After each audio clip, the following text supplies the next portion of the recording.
బంగారాన్ని విడిపించి ఆ రోజు ఆన్లైన్ రేటుకే మేము కొంటాం. Sharma gold company. స్వాగతం. నమస్తే కళ్యాణ్. నమస్తే విజయ్ గారు. కావేరి అనే అమ్మాయి మనకు మెయిల్ చేసిందండి. వైఫ్ అండ్ హస్బెండ్ మధ్య ఇష్యూ. నాకు తీవ్రమైన అన్యాయం చేశాడు భర్త. ఇలాంటి అవమానం కానీ ఇలాంటి అన్యాయం కానీ నేను పుట్టిన తర్వాత ఇంతవరకు నేను పడలా. చిన్న చిన్న మనస్పర్ధలు భార్యాభర్తల మధ్య రావడం సహజం. సాధారణంగా గొడవలు కూడా మనం డీల్ చేసేవి, మనం మాట్లాడేవి ఎక్కువ కూడా వాటిలోనే ఉంటాయి. కానీ చాలా కొత్తగా కనివిని ఎరుగని రీతిలో అనిపించింది కళ్యాణ్ గారు. సో అందుకని నెక్స్ట్ కాల్ కింద అమ్మాయిని తీసుకున్నాను నేను. ఒకసారి కాల్ చేయండి మేడం, తప్పకుండా.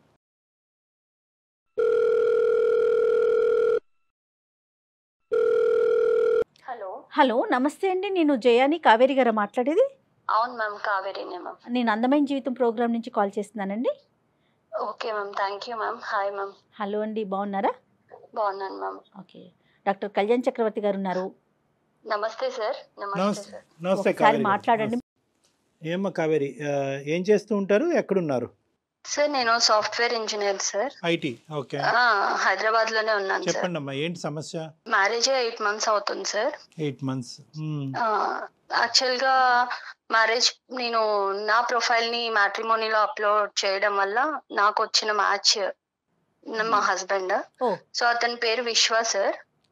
అతను కూడా సాఫ్ట్వేర్ ఎంప్లాయ్ అన్నమాట. సంతోషం. అండ్ ఆర్ఫన్ అన్నమాట తను. ఆర్ఫన్ అంటే వెనక ముందు ఎవరు లేరు, తల్లిదండ్రులు ఎవరు లేరు? ఎవరు లేరు సార్. Okay okay. సో మా పేరెంట్స్ కూడా ఏమన్నారంటే ఎవరు లేరు కాబట్టి సో బేసిక్ గా ప్రాబ్లమ్స్ ఏం లేవు అన్నట్టుగా ఓకే చేసుకున్నాం. అతని ప్యాకేజ్ కూడా మంచిగా ఉంది. అందరం కలిసి హ్యాపీ ఫీల్ అయ్యి మ్యారేజ్ చేసుకున్నాం సార్. 3 months లో మా మ్యారేజ్ అయిపోయింది. పెద్దల సమక్షంలో చేసుకున్నారమ్మా? అంటే అందరినీ పిలిచి? అవును సార్, అవును సార్. Arranged marriage. కాదు, అరేంజ్డ్ మ్యారేజే, కానీ అందరు పెద్దలు వచ్చారుగా మన సైడ్ వాళ్ళు అందరూ వచ్చారు. తనకి ఎవరు లేరు కాబట్టి తను ఒక్కడే వచ్చారు సార్. ఫ్రెండ్స్ కూడా ఎవరు రాలేదు. ఫ్రెండ్స్ కూడా రాలేదా? ఎవరు రాలే మ్యామ్. సో ఇంకా 8 months అవుతుంది సార్. బానే ఉన్నాము. బట్ రీసెంట్ గా నాకు 1 week బ్యాక్ మా ఫ్రెండ్ కాల్ చేసింది సార్. తనకు మంచి కంపెనీలో జాబ్ వచ్చింది. సో ఇంకా వేకెన్సీస్ ఉన్నాయి, నువ్వేమైనా ట్రై చేస్తావా, ప్యాకేజ్ బెటర్ ఉంది అని చేసింది. సో ఏంటి కంపెనీ అని అడిగేటప్పటికి అది మా హస్బెండ్ వర్క్ చేస్తున్న కంపెనీ అని తెలిసింది నాకు. ఓకే. సో ఇలా ఓకే, మా హస్బెండ్ కూడా అక్కడే వర్క్ చేస్తున్నారు కదా అంటే డీటెయిల్స్ అన్ని చెప్పిన తర్వాత అవునా ఓకే అంది. సో ప్రాజెక్ట్ వర్క్ మీద ఆయన ఎవ్రీ మంత్ చెన్నై వెళ్తూ ఉంటారు సార్. అదే విషయం తనతో షేర్ చేశాను అనమాట. ఇలా ఎవ్రీ మంత్ తను ప్రాజెక్ట్ పని మీద చెన్నై వెళ్తూ ఉంటారు, మీకు ప్రాజెక్ట్స్ ఎక్కువ అనుకుంటా కదా అని ఇట్లా డిస్కషన్ అయితే అట్లాంటి ప్రాజెక్ట్స్ ఏం లేవు, ఇక్కడ అంతా వర్క్ ఫ్రమ్ హోమే చేస్తున్నారు అందరూ. అండ్ వాళ్ళ స్ట్రీమ్ అయితే ఎక్స్ట్రీమ్లీ వర్క్ ఫ్రమ్ హోమ్ చేస్తున్నారు. సో ఎక్కడికి వెళ్ళే అవకాశమే లేదు అని చెప్పింది. తను చెప్పింది ఎంతవరకు కరెక్ట్ అంటారు? తను చెప్పింది కరెక్టా కాదా నేను వెంటనే డిక్లేర్ చేసుకోలేదు మ్యామ్. విన్నాను అంతే. తనకి కూడా ఇవన్నీ నేను ఎక్స్ప్లోర్ చేయలేదు. సో తర్వాత నేను through friends through background work చేసుకున్నాను అనమాట. అది నిజమా కాదా, ఎందుకంటే అతన్ని మనం డైరెక్ట్ బ్లేమ్ చేయలేం కదా మ్యామ్. సో ఫ్రెండ్స్ త్రూ కనుక్కుంటే అట్లాంటి నిజంగానే ఏం లేదని చెప్పారు. సో అసలు ఏం జరుగుతుంది, ఎందుకు వెళ్తున్నాడు చెన్నై అసలు కనుక్కుందాం అని చెప్పేసి నేను ఫ్రెండ్స్ త్రూ తన లొకేషన్ ఎక్కడున్నాడు ఏంటి అని కొంచెం వాళ్ళని రిక్వెస్ట్ చేసి తెలుసుకొని తన్ని వెళ్ళాను మ్యామ్ ఆ ప్లేస్ కి. ఓకే అండి, ఓకే. అక్కడికి వెళ్ళి చూసేటప్పటికి ma'am really I was shocked. నేను అసలు నా లైఫ్ లో ఇట్లా జరుగుతుంది అని నేను ఎక్స్పెక్ట్ కూడా చేయలేదు మ్యామ్. అక్కడ అతనికి ఆల్రెడీ మ్యారేజ్ అయిపోయింది. మ్యారేజ్ అయిపోయిందా? 1 year చిన్న బాబు కూడా ఉన్నాడు మ్యామ్. ఆ అమ్మాయితో ఎంతకాలం అయిందంటమ్మా పెళ్లి అయ్యి? ఫస్ట్ ఆమెతో 2 years అయిందంట sir.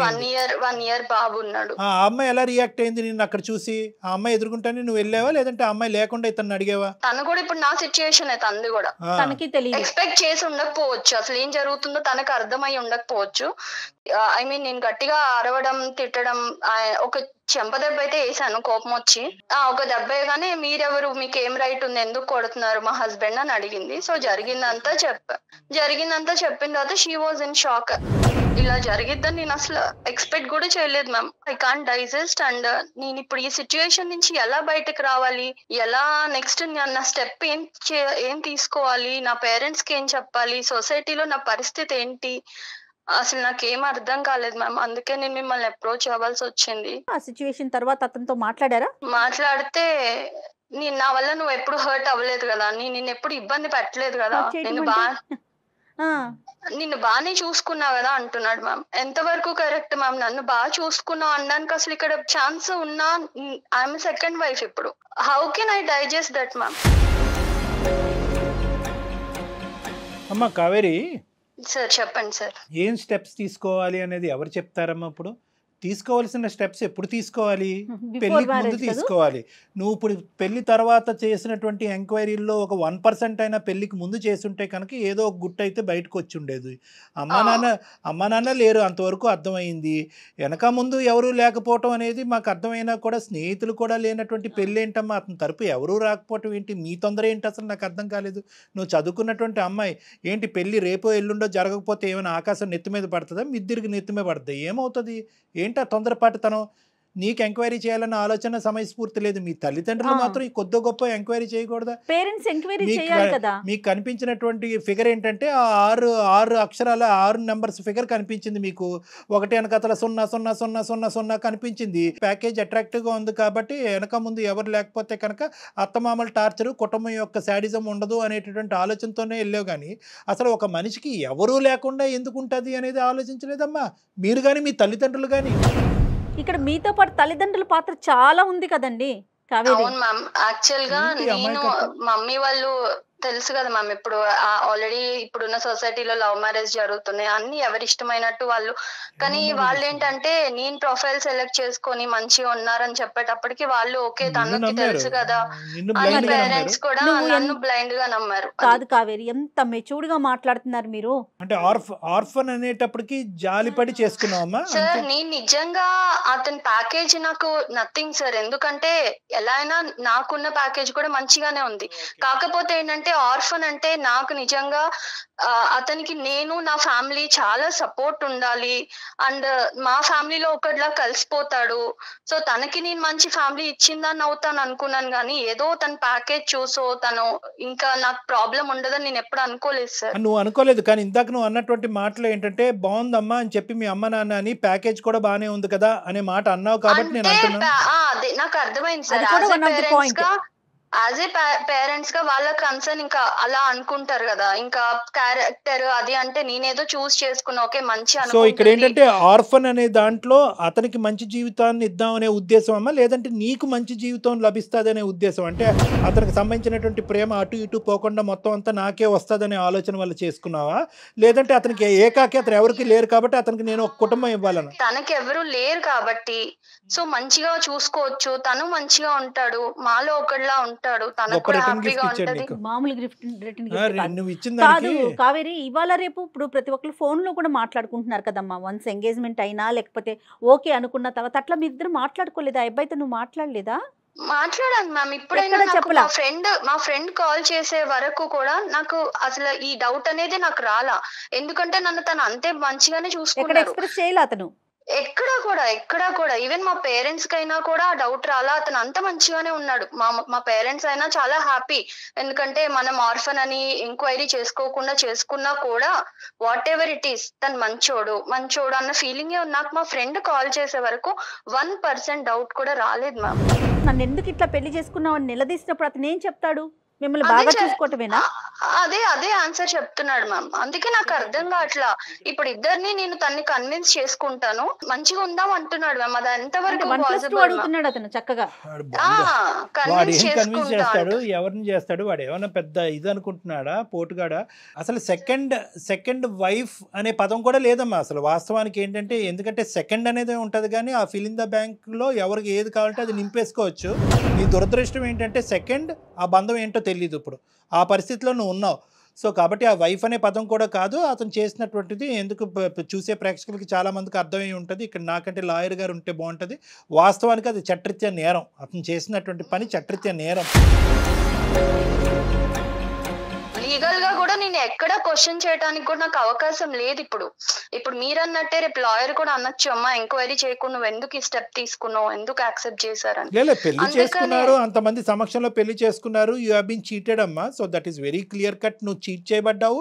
Second marriage is called as bigamy. అది కూడా లీగల్గా నేను ఆ పెద్ద పదాలు నేను వాడిను, కానీ అది కూడా చట్టరీత్యా నేరం. చీటింగ్, రెండో పెళ్లి చేసుకోవటం, రెండు చట్టరీత్యా నేరమే. కానీ ఇక్కడ ఏంటంటే నువ్వేమనుకుంటున్నావు ఇటువంటి పొజిషన్లో? అతను మంచిగా చూసుకున్నందుకు ఏమీ లేనట్టుగా వదిలేయాలని అనుకుంటున్నావా? ఎందుకు ఇలా చేశాడు అనే ప్రశ్నకి సమాధానం వెతుకుతున్నావు. అడగాలి, ఎందుకంటే ఇవాళ నాకు జరిగింది, రేపు ఇంకొక అమ్మాయికి జరగచ్చు కదా.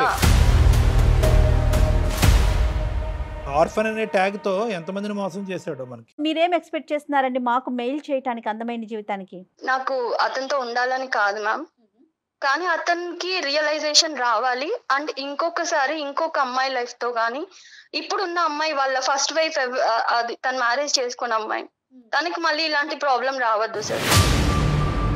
సో మీరు డిసైడ్ అయిపోయారు అతని నుంచి దూరంగా ఉండటానికి? ఉండాలని అనుకుంటున్నాను మ్యామ్. సో ఒకటే కదమ్మా, ఒకటే డోర్ ఓపెన్ చేస్తావు. ఏంటంటే నా స్థానం పదిలం చేయండి, నాకు నా భర్త కావాలి అనేటువంటిది లేదు. ఓన్లీ థింగ్ ఏంటంటే నేను మోసపోయాను, నా అలాగే వేరే ఆడపిల్ల మోసపోకూడదు.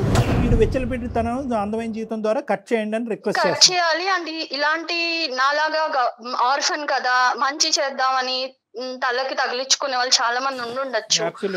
సో అలాంటి వాళ్ళందరికీ మన అందమైన జీవితం ప్రోగ్రామ్ నుంచి ఒక రియలైజేషన్ రావాలి.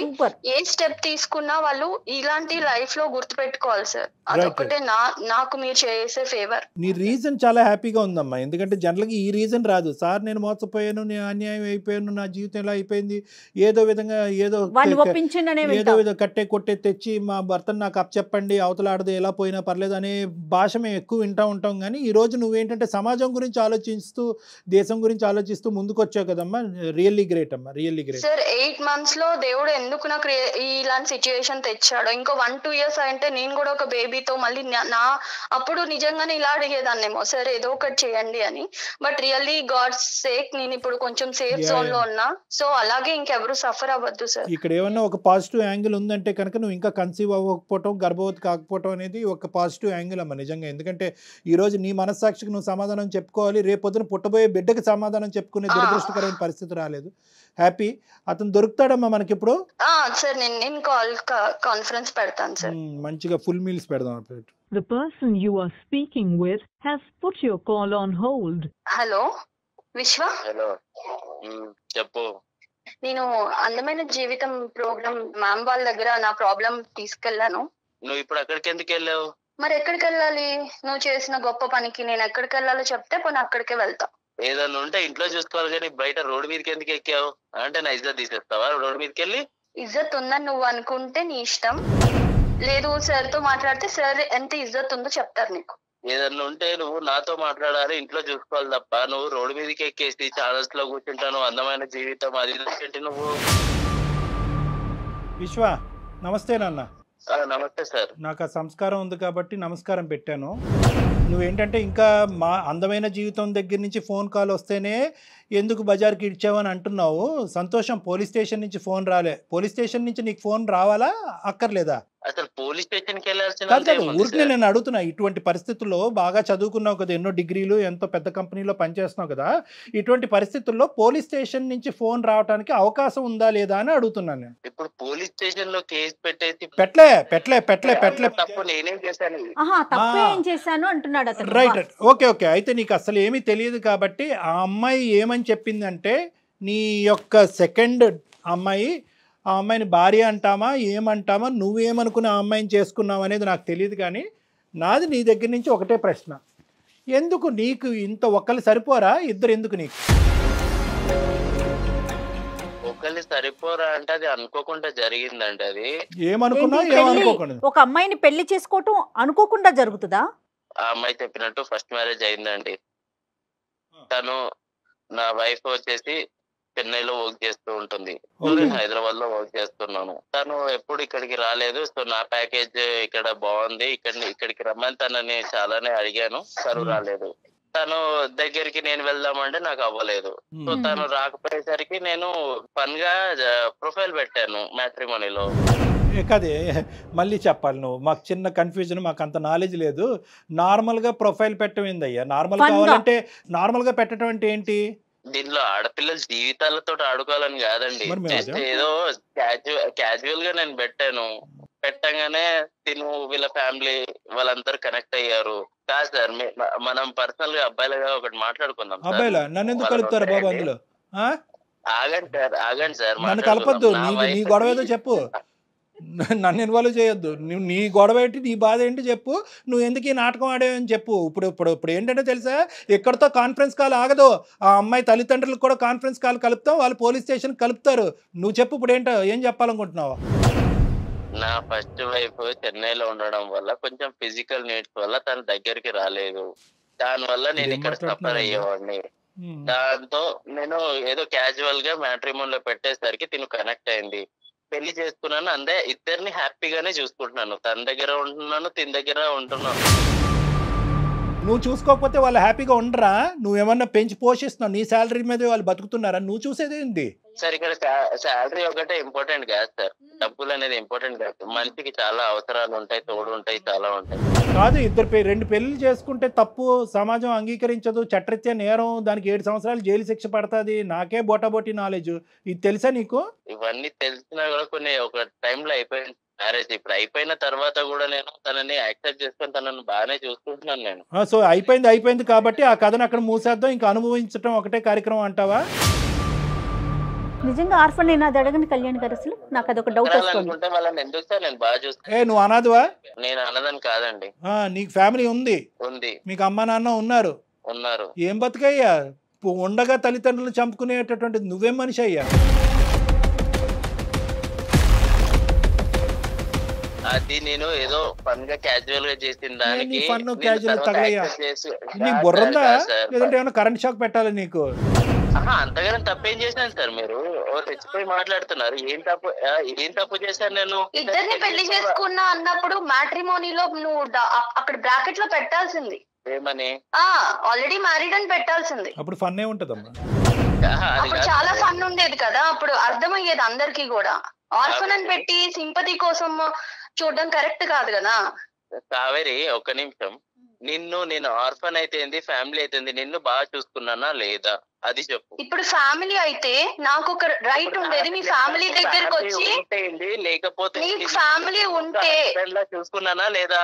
నీకు ఫ్యామిలీ ఉంటే నేను ఇక్కడికి రావాల్సిన అవసరం లేదు, అక్కడ మీ ఇంట్లో వాళ్ళని అడిగేదాన్ని కదా. ఫ్యామిలీ లేదు, నువ్వు ఒక ఆర్ఫన్ అని రోడ్డు మీదకి వెళ్ళిపోతున్నావు, నువ్వు ఇజ్జత్ తీసేస్తున్నావు. వాడికి 2 గిఫ్ట్లు ఇవ్వాలి, ఒకటి కత్తిరే లేదంటే రాడ్, ఈ రెండిట్లో ఏదోటి ఇవ్వాలి. వెళ్తా, పోలీస్ స్టేషన్ కి వెళ్తా, ఖచ్చితంగా వెళ్తా. నువ్వు చేసిన గొప్ప పని తెలిస్తే ఇంకా నాలాగా ఎవరు సఫర్ అవ్వకూడదని వెళ్తా. ఎక్కడ దాకా వెళ్తా. ఏం మాట్లాడుతున్నావు నువ్వు? పిచ్చా, నాకు పిచ్చా. ఏమంటున్నావు? నువ్వు మర్యాద ఇచ్చి మాట్లాడాలి. ఓకే, ఇక్కడ నువ్వు లూప్ లైన్లో ఉన్నావు, తొందరలోనే నువ్వు జైల్లోకి వెళ్ళబోతున్నావు. ఆ అమ్మాయి చేత ఏవైతే కేసులు పెట్టించాలో దగ్గరుండి ఒక అడ్వకేట్ హెల్ప్తో మేము కేసులు పెట్టిస్తాము. ఆ అమ్మాయి చేసినటువంటి ఒక అమాయక పనికి ఈరోజు బలిపశువు అయ్యింది. ఆ అమ్మాయి మా ముందుకు వచ్చింది. ఎందుకు వచ్చింది? నన్ను కాపాడండి అని రాలేదు, నాలాంటి ఆడపిల్లల్ని కాపాడండి అని చెప్పి సమాజం కూడా వచ్చింది. ఒక ఆర్ఫన్ అని, ఒక అనాథ అని చెప్పి నీ గురించి జాలిపడి చేస్తే కనుక నీకు ఫన్ కావాలా? నీకు ఫన్ కావాలంటే అసలైన ఫన్ ఏంటో తెలుసా? ఏదైతే కట్ చేయాలో నీకు అది కట్ చేస్తే అప్పుడు నీకు ఫన్ను. ఇది కామం, నీకు ఉన్నది కామం. ఇక్కడ 2 చేత కేసులు పెట్టిస్తావు. ఈ అమ్మాయిని రెచ్చగొట్టడం కాదు, ఈ అమ్మాయి చేత కేసు పెట్టిస్తావు, నీ చేత ఓసలు లెక్క పెట్టిస్తాం. ఏం బ్రతుకురా బాబు నీది? ఏం బ్రతుకు? ఇదేనా బ్రతుకంటే? ఉన్న తల్లిదండ్రులను చంపేస్తావా? నీకు ఆడపిల్లలు ఉంటే చాలా. పిచ్చిదాన్ని అనుకుంటున్నావా? ఏదో ఒక్కసారి జాలిపడి ఆర్ఫన్ అని నా లైఫ్ లో నీకు ప్లేస్ ఇచ్చాను. ఇచ్చింది నువ్వు నిలబెట్టుకోకుండా నువ్వు ఎలాంటాడో బయటపడిన తర్వాత నీ మాటలు మాట్లాడడం కూడా అనవసరం నీతో. Direct sir please. ఎలాంటాడో అంటున్నావు ఏంటి? బాగా చూసుకోలేదా నేను? ఏంట్రా అది ఎవరైనా చూసుకుంటాడు రా బాబు, ఎవడైనా చూసుకుంటాడు. కట్నం ఇచ్చి పెళ్లి చేస్తే ఎవడైనా చూసుకుంటాడు, నువ్వే కాదు. సంబంధాలు ఉన్నాయా? చాలా సంబంధాలు ఉన్నాయా? నేను తర్వాత ఎవడైనా చూసుకుంటాడు అంటున్నావేంది? ఎవడైనా అంటే కట్నం ఇచ్చి పెళ్లి చేసుకుంటే ఎవడైనా చూస్తాడు నీలాంటోడు, అర్థమవుతుందా? దానికి పెద్ద నువ్వేదో గొప్ప చేసేసినట్టు నన్ను తెగ అర్థమవుతుందా? నేను అది చేస్తానంటే రెచ్చిపోతున్నావు అక్కడ ఉండి. ఏమీ రెచ్చిపోవట్లేదు. ఆ అమ్మాయి మేము రెచ్చగొట్టలేదు, ఆ అమ్మాయి రెచ్చిపోవాల్సినటువంటి అవసరం లేదు. ఈ అమ్మాయి మాట్లాడేవన్నీ వాస్తవాలే. ఆ అమ్మాయి ఏమీ కలగని మాట్లాడట్లేదు. ఆ అమ్మాయి సమాజం గురించి పోరాడుతుంది. ఆ అమ్మాయికి 210% మా సపోర్ట్ ఉంటుంది. నీ లొకేషన్ కూడా మేము ఇప్పుడు ట్రేస్ చేసాం, నువ్వు ఎక్కడున్నావు అనేది కూడా మాకు తెలుసు. తొందరలోనే నీ దగ్గరలో ఉన్న పోలీస్ స్టేషన్కి వెళ్ళి, లేదంటే అక్కడి నుంచి ఇక్కడ నువ్వు ట్రాన్స్పోర్ట్ అవ్వాలి. ఇటువంటి చర్యలు మేము తొందరలోనే తీసుకోబోతున్నాం, నువ్వు జాగ్రత్త. ఇవాళ రేపు ఇద్దరు భార్యలను ఎవరైనా పెళ్లి చేసుకుంటున్నారా లేదా? అరే బాబు, ఏ దేశంలో ఉన్నావు, ఏ ప్రపంచంలో ఉన్నారా బాబు? ఇద్దరు భార్యలను ఎవరు చేసుకుంటారా బాబు? మీరేం సార్ ఇంకా సింగిల్ భార్య సింగిల్ వైఫ్ అన్నట్టు మాట్లాడుతున్నారు? అలా కాదు, మీ కుటుంబంలో ఇది ఆనవాయితీయా?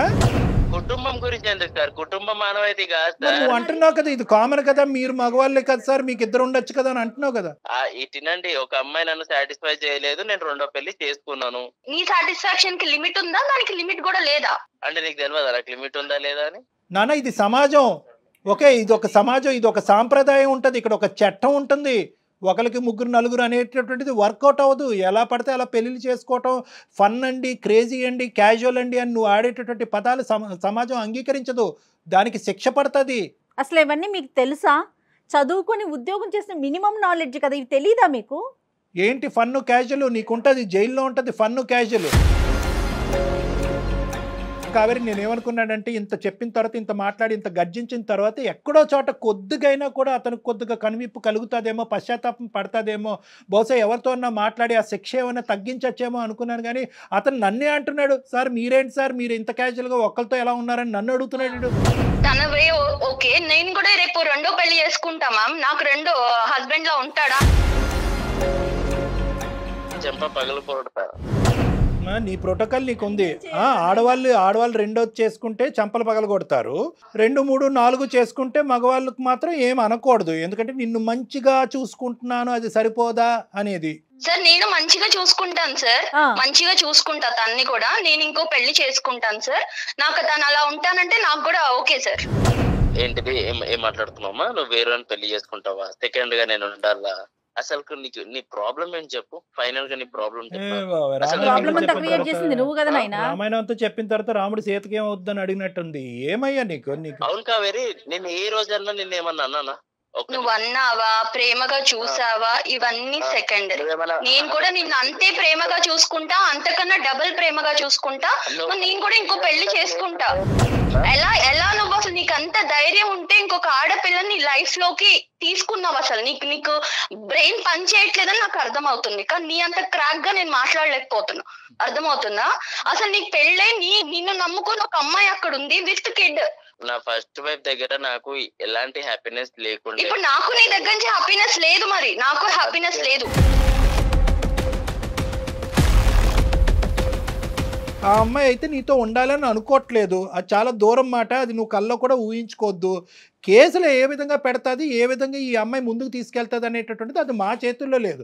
ఆ అమ్మాయి కోరుకుంటే దానికి మేము సహాయపడగలం, ఆ అమ్మాయికి కావాల్సినటువంటి దారి చూపెట్టగలం. నాకు కావేరి అంటే ఇష్టం సార్, అలానే నా ఫస్ట్ వైఫ్ ఇష్టం లేదనంట, తను కూడా ఇష్టమే. నేను వీళ్ళిద్దరిని హ్యాపీగా చూసుకోగలుగుతాను సార్. నువ్వు ఎంతమందినా చూసుకుంటావు, అది కాదు లెక్క. వీళ్ళిద్దరు నిన్నే యాక్సెప్ట్ చేస్తున్నారా లేదా అనేది. బాల్ నీ కోర్టులో లేదు, బాల్ నీ కోర్టులో లేదు, బాల్ వాళ్ళ కోర్టులో ఉంది. ఈ అమ్మాయికి ఇప్పుడు ఏం బరువు లేదు, బాధ్యత లేదు. తూతు మంత్రంగా ఒక పెళ్లి జరిగింది, ఆ పెళ్లి తెంచుకోవటం పెద్ద విషయం కాదు. ఎందుకంటే జీవితాంతం నీలాంటి మోసగాడితో ఈ అమ్మాయి జీవించాలని అనుకోవట్లేదు, నెంబర్ 1. నెంబర్ 2 ఏంటంటే కనుక అసలైన కథ ఎప్పుడు వినిపిస్తుందో తెలుసా? ఎప్పుడైతే కావేరి వెళ్ళి మమ్మల్ని కాదు వాళ్ళ ఫ్యామిలీ మెంబర్స్ని కూడా దీంట్లో ఇంక్లూడ్ చేస్తుందో అప్పుడు నీకు సీన్ సితారవుతుంది. వద్దు, మనలోనే గుట్టుగా ఉంచేద్దాం, ఇక్కడే కాపాడేసేయండి సార్, గుట్టుగా ఉంచేసుకోండి. మీ బాధను మీరు కడుపులో పెట్టేసుకోండి, మా ఇష్యూ మేము కడుపులో పెట్టుకుని ఇక్కడికి తేల్చేసి, కావేరి బంగారు తల్లి బాగా చూసుకుంటున్నాడు కదా, నీకు ఏదో ఫ్రీడమ్ ఇచ్చాడంట కదా, ఆ ఫ్రీడమ్తో పాటు నువ్వు సుఖపడి అలా ఉండిపోమ్మా అని చెప్పమంటావా? నేనేం చేయలేనురా బాబు, నేను చంపేద్దురా బాబు, నేనేం చేయలేనురా. రే అర్థం చేసుకో, నేను చేయగలిగేది ఏమీ లేదు. నీ గొంత నువ్వు తవ్వుకున్నావు, నీ ఎంత హైటో నాకు తెలియదు, కానీ దానికి ఒక 2 అడుగులు ఎక్కువే తవ్వావు నీ గొంత. అందులో ఇప్పుడు పడ్డావు. ఇప్పుడు మేమందరం మట్టిపోసి కప్పటం తప్ప ఏమీ చేయలేము. ఒక మ్యాట్రిమోన్లో ఆర్ఫన్ కింద పెట్టినటువంటి నువ్వు చాలా మందిని క్యాచ్ చేసి ఉంటావు. ఇదేదో 6 నెలలు బట్టో 5 నెలలు బట్టో జరిగినటువంటి వ్యవహారం కాదు. ఊరికో ఒక అమ్మాయిని నువ్వు పెళ్లి చేసుకుని ఆల్రెడీ ఎక్కడ గుట్టి అక్కడ కప్పెట్టుంటావు. సార్ అలా చేయలేదు సార్, నాకు ఉన్నది ఇద్దరే సార్. టోన్ మారిపోయింది, టోన్ సాఫ్ట్ అయిందేంటి? అమ్మ కావేరి, నువ్వేం స్టెప్స్ తీసుకోవాలనుకుంటున్నావు చెప్పమ్మా, దాన్ని బట్టి మేము కూడా నీతో పాటు సపోర్టివ్ గా ఉంటాం. లేదు సార్, పోలీస్ స్టేషన్ లో కంప్లైంట్ ఇద్దాం అనుకుంటున్నాను సార్. ఎందుకంటే మనం ఇంతసేపు మాట్లాడితే ఇప్పుడు సాఫ్ట్ గా మాట్లాడుతున్నాడు, అంతకు ముందు తన వే ఆఫ్ టాకింగ్ ఎట్లుందో మీరు చూసారు. సో తన్ని మనం నమ్మటానికి లేదు మ్యామ్, నమ్మటానికి లేదు, 110% నమ్మటానికి లేదు. ఓకే బాబు, అది ఎలాంటి యాక్షన్ తీసుకుంటే తను బయట తిరగకుండా ఉంటాడో అన్ని యాక్షన్ తీసుకుంది సార్. నేను ఎక్కడికి రమ్మంటే అక్కడికి వస్తాను. నా లైఫ్ ఖరాబ్ చేయకండి సార్. నేనేం ఖరాబ్ చేశాను? నువ్వే ఖరాబ్ చేసుకున్నావు. నువ్వు పైనుంచి కింద వరకు బ్లాక్ పెయింట్ వేసుకున్నావు. మేమేం ఖరాబ్ చేసాం? చండాలం కానీ మేం చేసాం అంటున్నావు. పోలీస్ స్టేషన్కి వద్దు, పోలీస్ స్టేషన్ ఏ కళ్యాణ మండపం బుక్ చేయాలా నీకు? పోలీస్ స్టేషన్ కాకపోతే ఆ టైంలో అలా జరిగిపోయింది సార్. అదే ఈ టైంలో ఇలా జరుగుతుంది చూడండి. ఇప్పుడు బాబు ఏది మా చేతుల్లో లేదు. ఆ అమ్మాయికి కనువిప్పు కలిగింది, ఆ అమ్మాయి తీసుకునే స్టెప్స్కి మేము సపోర్ట్ చేస్తున్నాము. అర్థమైందా? ఇంకేదున్నా కూడా లీగల్గా మాట్లాడుకోవాల్సినటువంటి అవసరం ఉంది. మేము అడ్వకేట్ని కూడా అప్రోచ్ అవుతాం, అడ్వకేట్ కూడా ఇందులో ఇన్వాల్వ్ అవుతారు. తర్వాత సంగతి తర్వాత చూసుకుందాం. ఒక ఆడపిల్లకి అన్యాయం జరిగితే ఎట్టి పరిస్థితిలో మౌనంగా మాత్రం ఉండదండి సుమన్ టీవీ అండ్ కళ్యాణ్ గారు కూడా. డెఫినెట్గా ఆ అమ్మాయి ప్రజల కోసం, అందరి కోసం ముందుకొచ్చింది, ఆడపిల్లలందరి కోసం ముందుకొచ్చింది. డెఫినెట్గా నీకు మేము 100% సపోర్ట్ చేస్తాము. ఏం చేద్దామో ఒకసారి మాట్లాడుకుందాం. తప్పకుండా అమ్మ. నువ్వు నీ పేరెంట్స్ ఇమీడియట్గా ఇన్వాల్వ్ చేయాలి, ఎందుకంటే ఇప్పటివరకు నువ్వు ఇన్వాల్వ్ చేయలేనట్టు మాకు అర్థమవుతుంది. పేరెంట్స్ని ఇన్వాల్వ్ చేయాలి, ఎందుకంటే వాళ్ళ యొక్క సపోర్ట్ కావాలి రానున్న రోజుల్లో. ఎందుకంటే ఇలా ఒకసారి హార్డ్గా ఒకసారి సాఫ్ట్గా మాట్లాడినటువంటి మనిషి ఈ రోజు నువ్వేదో స్టెప్ తీసుకోబోతున్నావు అని చెప్పి మళ్ళీ హార్డ్ అవుతే కనుక అది సమస్యాత్మకంగా మారుతుంది. అది ఏమైనా క్రిమినల్. ఏమయ్యా సార్, ఇది మీ ప్రోగ్రామ్ వల్ల చాలా మందికి లైఫ్ ఇచ్చారు, నా లైఫ్ ఎందుకు సార్ ఇలా ఖరాబ్ చేస్తున్నారు? అంటే ఆ లైఫ్ తీసేసి నీకు లైఫ్ ఇచ్చేయాలన్నమాట, ఇదే నీ ఎజెండా? నేనేమనయ్యా నీకు లైఫ్? అది కాదు సార్, తనని బాగా చూసుకుంటాను, నేను ఇద్దరిని బాగా చూసుకుంటున్నాను. ఓకే, నిన్ను చూసుకో, చేతులు దాటింది, నీ జీవితం కాస్త వేరే వాళ్ళ చేతుల్లో ఉంది, వాళ్ళు లెక్క తేల్చుకొని నీ భవిష్యత్తు ఏంటో ఆలోచించుకోండి అంతే. ఓకేనా? బాయ్ నాన్న, ఆల్ ద బెస్ట్, జాగ్రత్త. ఓకే కావేరి. ఓకే, ఇంకొక విషయం కూడా మనం డిస్కస్ చేయాలండి. ముఖ్యంగా ఆడపిల్లలే, వెనక ముందు ఎవరు ఉండొద్దు, ఓన్లీ అబ్బాయి ఒక్కడే ఉండాలి, ఏ బాధరాబందీ ఉండకూడదు, అప్పుడే మేము హ్యాపీగా ఉంటామన్న ఫీలింగ్ ఆడపిల్లలకి తల్లిదండ్రులకి. అది కూడా ఒక కారణమేమో కదంటారా? ఇంత తెలివైన అమ్మాయి మనం ఎక్కడ ఈ అమ్మాయి బుట్లో పడిందని మనం అందరం అనుకుంటున్నాం కదా. అన్నిటికంటే విచిత్రమైన ఆశ్చర్యం ఏంటంటే కనుక గుడ్డిగా నమ్మేటటువంటి తల్లిదండ్రులు. కరెక్టే, చదువు విషయంలో నమ్మారు, కాలేజ్ విషయంలో నమ్మారు, కెరియర్ విషయంలో నమ్మారు, క్యారెక్టర్ విషయంలో నమ్మారు. ఒక సమాజంలోకి వెళ్తుంటే కనుక ఒక పెళ్ళి అనేటటువంటిది జీవితంలోనే అతి పెద్ద అంశం. అక్కడ అనుభవం అనేది ఇంపార్టెంట్.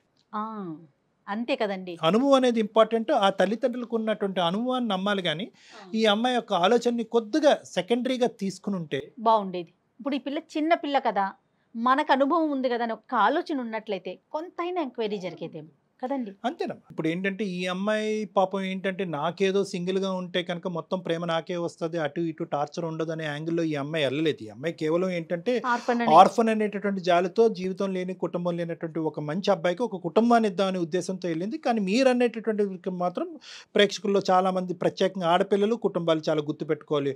ఆడపడుచులు ఎందరో వస్తారు, అన్నదమ్ములు ఎంతమంది ఉన్నాయి, ఆస్తులు ఏ విధంగా పంపకాలు జరుగుతాయి, 10 మంది ఉంటే కనుక 10 భాగాలు అవుతాయి, 10 దిక్కులు నరకం వస్తుంది, నేను నా భర్తే ఉండాలి అనుకునేటటువంటి ఆడపిల్లలకి బహుశా ఇది ఏంటంటే ఇది ఒక గుణపాఠం. ఎందుకంటే కనుక ఒంటరిగా వచ్చేటటువంటి వాడు ఆ ఒంటరితనంతో పాటు ఏమేమి తీసుకొస్తాడు అనేటటువంటిది గుర్తుపెట్టుకోవాలి. ఎందుకంటే అతను ఎంత కుటుంబం లేదు అంటే కనుక ఆ కుటుంబం లేకపోవటం అనేది ఎంత వాస్తవమో, మీకు సపోర్ట్ లేదు అనేది కూడా, సమస్యలు వస్తే కనుక మీకు సపోర్ట్ లేదు అనేది కూడా అంతే గుర్తుపెట్టుకోవాలి.